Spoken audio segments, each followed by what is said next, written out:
Hello everyone, welcome to my mini blog. দেখতেই পাচ্ছ আমি সেজেগুজে একদম রেডি হয়ে গিয়েছি। আজ যাচ্ছি আমার এক বান্ধবীর বিয়েতে। একদম স্কুল থেকে আমাদের বন্ধুত্ব, ক্লাস 1 থেকে।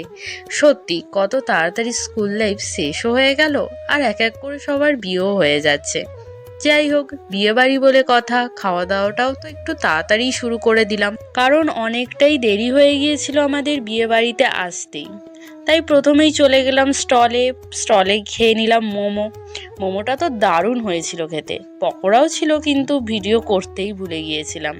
তারপর তাড়াতাড়ি করে চলে গেলাম খেতে। এই যে মেনু কার্ড, এখানে দেখছিলাম আমি কি কি খাবো আর কি কি খাবো না।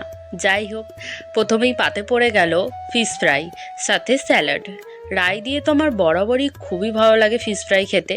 তারপর পাতে পড়ে গেল কড়াইশুঁটির কচুরি, চানা মশলা, ফ্রায়েড রাইস, মাংস, চাটনি, পাঁপড়, সন্দেশ, রসগোল্লা আর জোয়ান। খাওয়া দাওয়া তো খুবই ভালো হলো, সব রান্নাই খুবই সুন্দর হয়েছিল। অনেক রাত হয়ে গিয়েছিল, তাই এবার বাড়িও ফিরতে হতো। একটা বন্ধুর সাথে দেখা হয়ে গেল, আর দেখা করেই চলে গেলাম বাড়ি। ভিডিওটা যদি ভালো লাগে অবশ্যই একটা লাইক করে দিও।